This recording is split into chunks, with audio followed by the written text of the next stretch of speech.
Intambara yo muri Repubulika Iharanira Demokarasi ya Kongo ikomeje gufata indi ntera. Perezida Tshisekedi ubu amaso yerekeje i Kiev muri Ukraine, ahamaze iminsi habera intambara ikomeye cyane ihanganishije ibihugu byo mu burengerazuba bw'isi n'igihugu cy'Uburusiya. Kuri ubu abarwanyi kabuhariwe barava i Kiev bajya mu bice bya Kivu y'Amajyepfo, mu bice bigenzurwa na leta. Ni irihe banga ryihishe muri uku gukorana hagati y'ibihugu bimaze igihe mu ntambara? Ese biri gukorwa bite? Ni bande babyihishe inyuma?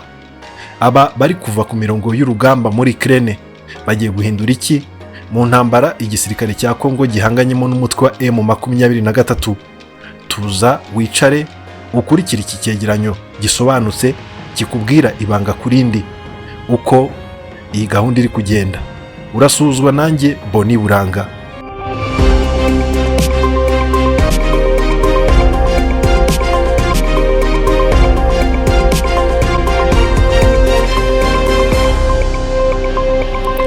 Ikaze kuri Kivu Today News. Reka tubabwire uko ibintu byifashe. Umujyi wa Kiev muri Ukraine wamaze kuba nk'ishuri ritorezwamo abicanyi kabuhariwe. Ni umujyi uri kuvamo abarwanyi bashobora guhindura isura y'intambara yo muri Kivu. Kiev yahindutse nk'ikigo gishya cyo gushakishirizamo abarwanyi. Ni dosiye ndende ya gisirikare, ubutasi n'ubucukuzi bw'amabuye y'agaciro burimo inyungu zihishe. Mu gihe benshi ku isi batekereza ko Kiev ari umurwa mukuru w'igihugu cya Ukraine uri mu ntambara ikomeye n'Uburusiya, hari indi sura itagaragarira amaso ya rubanda. Uyu munsi uyu mujyi watangiye kwambara bucece. Ni isoko mpuzamahanga ry'abasirikare b'ikoranabuhanga, by'umwihariko abapilote ba za drone bafite uburambe bwo kumena amaraso no kubona amaraso ameneka ku rugamba i Donetsk, Kharkiv, Zaporizhia, Bakhmut n'ahandi. Mu mihanda y'i Kiev inyubako nyinshi zisanzwe zisa naho ari amaofise y'abikorera, amahoteli aciriritse, ububiko n'ibindi bikorwa bitandukanye bya gisivile. Aho rero niho hamaze iminsi hihishe network cyangwa se ihuriro ry'abantu bahuza abafite ubumenyi mu bya gisirikare n'abanyemari n'abanyapolitike bifuza indwanyi kabuhariwe, bamwe bafata nk'abacanshuro. Muri aba rero harimo abahanga mu gukoresha za drone bagomba kwifashishwa muri Repubulika Iharanira Demokarasi ya Kongo. Si abatekinisiye basanzwe, kubera yuko hari ikigo cyitwa Global Security Services Group, sosiyete y'umutekano ikorera mu Barabu muri Abu Dhabi, ifite amaboko maremare mu bihugu byinshi bya Afurika. Batangiye rero gufasha leta ya Kinshasa kuzana abatwazi kabuhariwe ba drone ba mudahusha, babahanga mu gutwara za drone zitwa FPV, bafite amasaha menshi y'ubunararibonye bwo kurwana ku mirongo y'urugamba muri Ukraine kugira ngo boherezwe mu burasirazuba bwa Kongo. Aba ni abantu bamaze imyaka 2 cyangwa 3 bareba urupfu, barwiga, bazi guhamya. Leta ya Kinshasa ngo ikaba ibitezeho byinshi nk'uko turi buze kubyumva muri iki kiganiro. Ni ba bantu bashobora gutwara drone ikabona imodoka y'uwo bahanganye nabo, maze drone ikamanuka igashwanyuza ikirahure igatwika abayirimo bose. Mu ntambara ya Ukraine izi drone za FPV zabaye kimwe mu byiciro by'intwaro zikoreshwa cyane, byica cyane. Hari inite zimwe z'abapilote bake bashoboye guhagarika korone z'ibifaru by'Abarusiya hakoreshejwe izi drone.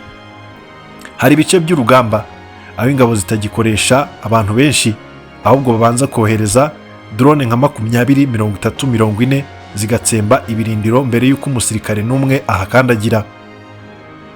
Ibi bivuze ko umuntu warokotse imyaka 2 muri iyi ntambara aba afite ubumenyi. Kuki Kongo itari gushakira abapilote ba drone muri Israel, muri Turukiya n'ahandi, ahubwo ikabashakira muri Ukraine? Mu nyandiko z'ubutasi ziri kuzenguruka, abayobozi ba FARDC bari kuvugwaho ko bamaze amezi menshi nyine basobanukirwa ikintu kimwe, ko intambara yo muri Kivu batakirwana nk'uko barwanaga kera. M23 si umutwe usanzwe wiruka mu mashyamba gusa.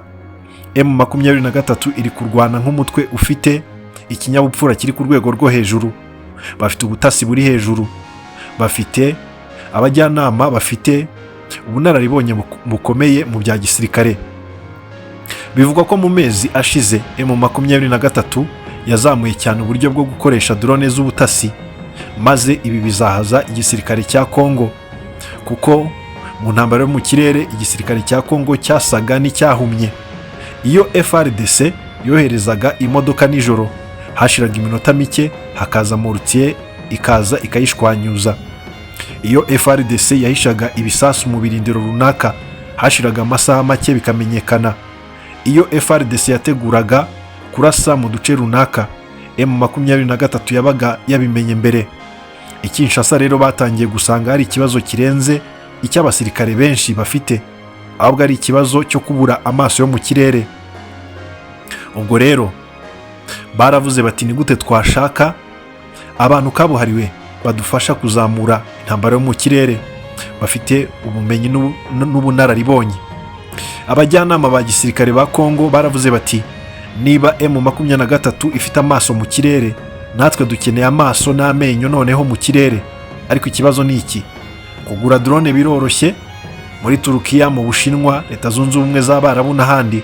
Ikigoye si imashini, ikigoye n'umuntu uyitwara. Izi drone ntabwo ari misile zikoresha, ubuhanga bw'umupilote nabwo buba bugomba gukora cyane, akaba yakoresha ikoranabuhanga rigezweho, akamenya inguni yo kuyitwariramo, akamenya uburyo bwo gukoresha ikoranabuhanga, akamenya guhindura trajectory cyangwa se aho igomba guca mu masegonda ya nyuma, kugira ngo ataza kubaho ikintu cyo kwitiranya cyangwa se guhusha intego. Uwo muntu ntabwo amera atyo mu byumweru bibiri by'amahugurwa, akurira mu rugamba. Niyo mpamvu Global Security Services Group yinjiye nk'umucuruzi w'ubumenyi bw'intambara, maze igirana amasezerano na Kongo. Ubwo rero batangiye gukorera mu bahuza batandukanye, ariko cyane cyane muri Ukraine, kuko hagiye haca ibihumbi by'abarwanyi batoranyijemo intoranywa. Aho rero Abanya-Colombia, Abanya-Brazil, Abanya-Peru, Abanya-Mexico n'Abanya-Argentine, abo ngabo nibo bateweho imboni. Ariko cyane cyane Abanya-Colombia, leta ya Kongo irabashima cyane. Amakuru atugeraho nuko itsinda rya mbere ryamaze kugera muri Repubulika Iharanira Demokarasi ya Kongo. Ubwo rero abo ngabo bagiye baca mu bihugu bitandukanye kugeza bageze mu burasirazuba bwa Kongo. Nta nama yabaye, nta kamera zabafashe, nta tangazo ryatanzwe, nta minisiteri yigeze itangaza yuko hakiriwe impuguke, kubera ko hari impamvu zitandukanye zo kubihisha. Ni ikibazo gikomeye cyane Kongo iramutse imenyekanyeho ayo makosa. Icya kabiri, M23 cyangwa abashyigikiye ubutasi bwayo babimenye, bakamenya umubare, hari uburyo bakoresha maze bagahita bahindura amayeri mu bya gisirikare.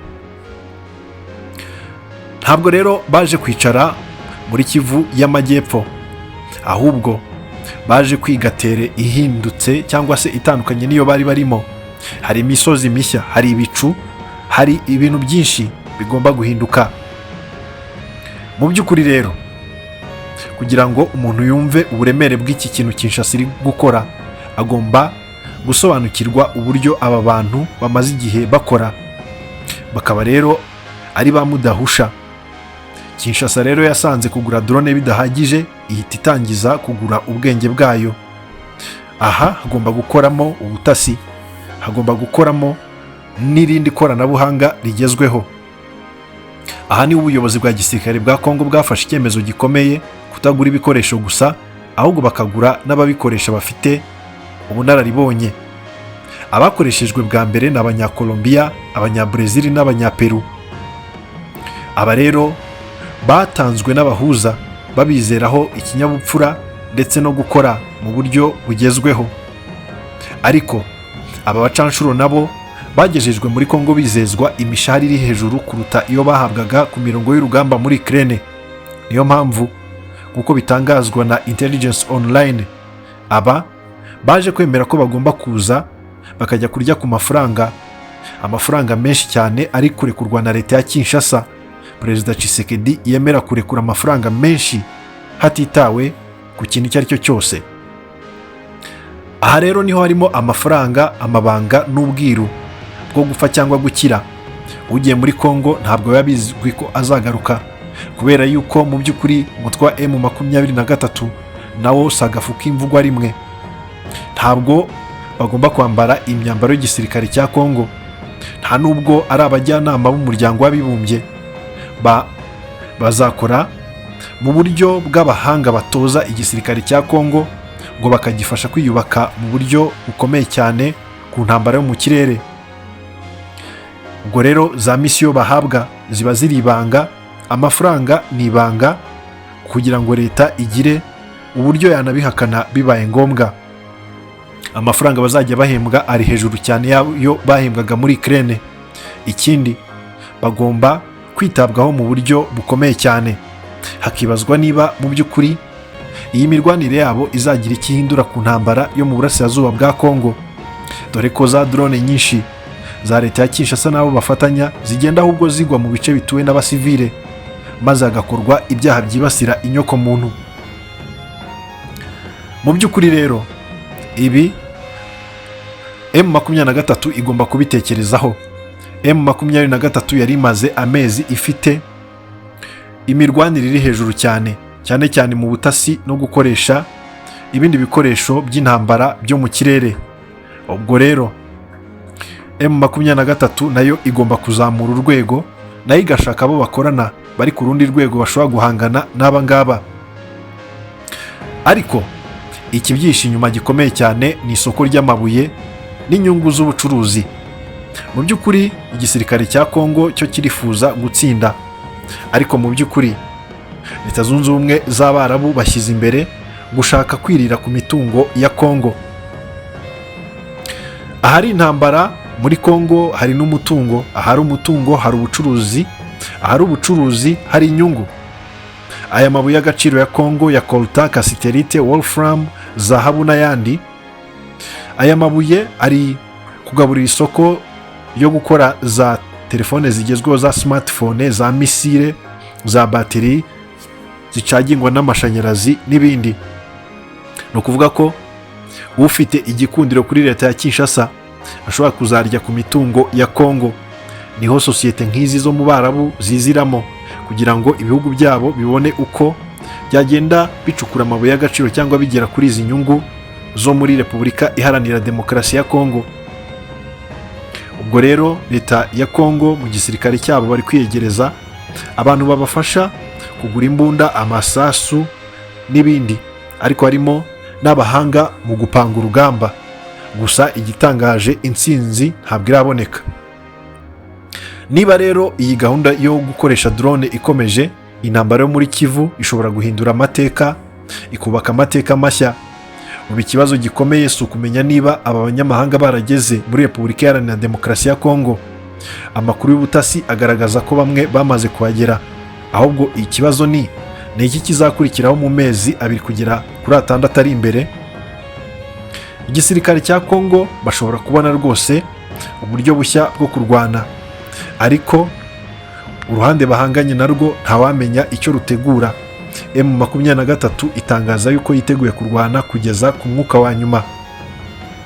Niba rero ibi bidahindutse, igihugu cya Kongo gishobora kuba ishuri rishya ryo kwigiramo gukoresha intwaro zigezweho, cyangwa se ahantu abanyamahanga bageragereza intwaro nshya n'ubumenyi bushya. Ibi bigakomeza kugira ingaruka ku baturage bakomeza gupfa ndetse bahozwa mu bibazo by'umutekano muke. Ubwo rero aba bacanshuro b'ikoranabuhanga binjira muri Afurika bashobora gusiga igihugu cya Repubulika Iharanira Demokarasi ya Kongo kibaye umusaka kurusha uko cyari kimeze, mu gihe leta ya Kinshasa iticaye ngo iganire n'abo bahanganye maze hashakwe umuti, cyangwa se nabo mu gihe bazakora nta rukundo bafite bagakora bike maze umusaruro ukaba muke. M23 ikazakomeza urugamba ikabatsinda, bakazazinga utwangushye bakava muri Repubulika Iharanira Demokarasi ya Kongo bagataha ntacyo basigiye Tshisekedi, kuko nyine ari abacanshuro baba bavunikira imiryango yabo batiteguye kwitangira Repubulika Iharanira Demokarasi ya Kongo. Naha ngiye gusoreza ikiganiro nari nabateguriye. Reka mbashimire cyane kuba mwari mugikurikiye. Mwari kumwe nanjye Boni Buranga. Reka nsoze mbifuriza kugira ibihe byiza.